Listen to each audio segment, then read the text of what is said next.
দর্শক, পতনের ধারা অব্যাহত আছে পুঁজিবাজারে। এবার জানিয়ে দেব আজকের সার্বিক লেনদেনের খবর। শুরুতেই ঢাকা স্টকস এক্সচেঞ্জ ডিএসসি লেনদেনের খবর জানাবো। সপ্তাহের দ্বিতীয় কার্যদিবসে ঢাকা স্টক এক্সচেঞ্জ ডিএসসিতে সার্বিক সূচক ডিএসসিএক্স 6 পয়েন্ট পরিবর্তন নিম্নগামী হয়ে সবশেষ অবস্থান করছে 5,334 পয়েন্টে।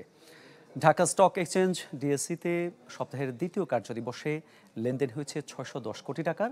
এর মধ্যে হাতবদল হওয়া কোম্পানি এবং শেয়ারের মধ্যে দাম বেড়েছে 121টির, কমেছে 201টির এবং অপরিবর্তিত ছিল 83টি কোম্পানির শেয়ারের দাম।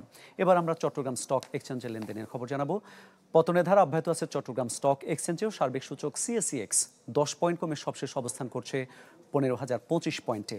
চট্টগ্রাম স্টক এক্সচেঞ্জে কয়টি কোম্পানির লেনদেন হয়েছে সেটি একটু আমরা দেখে যেতে চাই। আজ সপ্তাহের দ্বিতীয় কার্যদিবসে চট্টগ্রাম স্টক এক্সচেঞ্জে 12 কোটি টাকা লেনদেন হয়েছে। হাতবদল হওয়া শেয়ার এবং মিউচুয়াল ফান্ডের মধ্যে দাম বেড়েছে 73টির, কমেছে 103টির এবং অপরিবর্তিত ছিল 27টি কোম্পানির শেয়ারের দাম।